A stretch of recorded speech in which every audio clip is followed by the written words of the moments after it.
There is a brand new Judy Blume book adaptation into a movie that is coming out in theaters this Friday, and I'm really excited to talk about this one because this might be one of the best films to release this year so far at the recording of this video. Let's get to the review.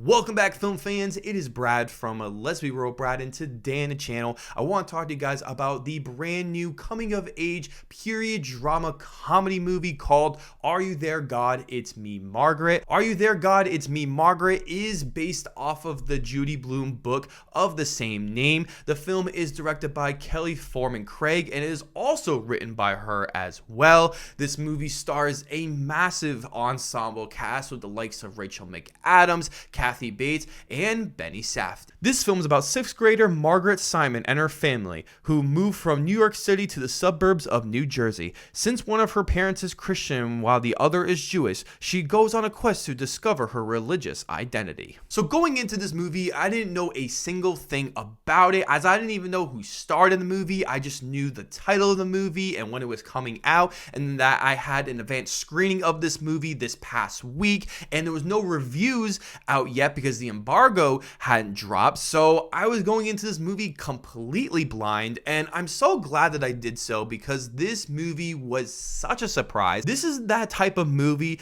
that you go into watching and you think, oh man, like this movie, I'm not gonna be able to relate to it. It's talking about Christianity and religion and talking about women and going through puberty. I'm not gonna be able to understand that. But in fact, I really related to this movie. I think this movie is very relatable to any kid who grows up and just is finding their own identity, because that's really what this movie's about. And sure, we have seen this 100 times in various different movies over the years, but this movie is very specific towards those goals, and with very well fleshed out characters and a really good screenplay, this movie was an enjoyment to see in the theater. So let's just get right into my positives, as I always do, and I do have to start with the performances. Rachel McAdams is excellent in this movie, and I definitely would have her nominated for Best Supporting Actress if, you know, she can stand with the rest of the potential nominees in the future,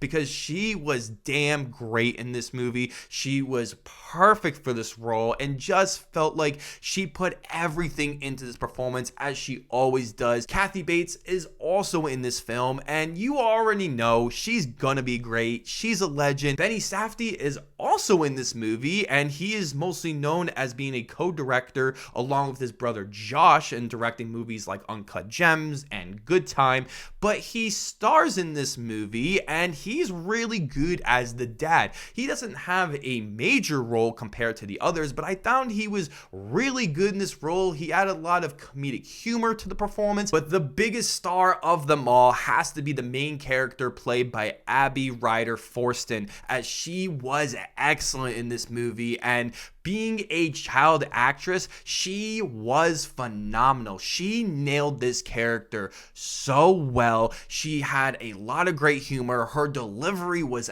excellent, and she truly felt like this teenage kid that's going through puberty and trying to find her own religion, and she is just so strong in the movie. She really carries this performance, and I honestly think she had the best performance of the film. I also wanted to shout out Ellie Graham, who plays Nancy Wheeler in this film, as I thought she also did a really good job as a young child actress. She is really good and very funny and executes her lines so well, and also feels like a kid. And that's probably the next positive I have with this movie, is the direction, as this movie has a clear understanding of what it's trying to go for. It's a coming of age movie that is done right. This is why I like these types of movies, because they are very relatable to our inner childlike self. Kelly Fremon Craig did a phenomenal job directing this movie, as all performances are great. The tone is perfect with having a lot of comedic humor, but also balancing out the drama. And the drama in this movie is really good, but it's also very touching and sad, and you definitely go through ups and downs just like the characters themselves. The screenplay is also really good here. There are so many hilarious moments in this movie that had me laughing, especially the couple of ladies that were sitting in front of me during the screening, and they were just having a ball watching this movie. One of the things I thought was really done well with this film was the score, as I found it to be really impactful, especially during the more dramatic scenes that happen later on in the movie. And I did not realize that it was scored by the legend himself, Hans Zimmer, which I really did not expect. When the credits rolled and I saw his name, I was really shocked. As much as I've been praising this movie to no end, I do have quite a few criticisms with this movie, and I do have to start with the cinematography. While this movie does have some really great shot selection, enabling us to feel so much emotion for these characters without characters saying something, especially with a pivotal bathroom scene that happens in the middle of the movie that I thought was really well shot and well executed, especially with the direction of that scene. The shots of this movie are very competently held, and I thought it was really well done. But when it comes to the color grading and the lighting, I found it to be quite disappointing, because this movie is set in the 1970s and I didn't feel like it was set in the 70s. It looks like a modern day 2023 movie. As much as I was really enjoying this movie with the characters, I didn't truly feel like I was in this 1970s culture. My other criticism I have with this film is with the climax in the movie that I thought was very well done as a scene in itself, but I do feel the buildup of it, while I do feel is sort of executed well, especially with setting up some of the story,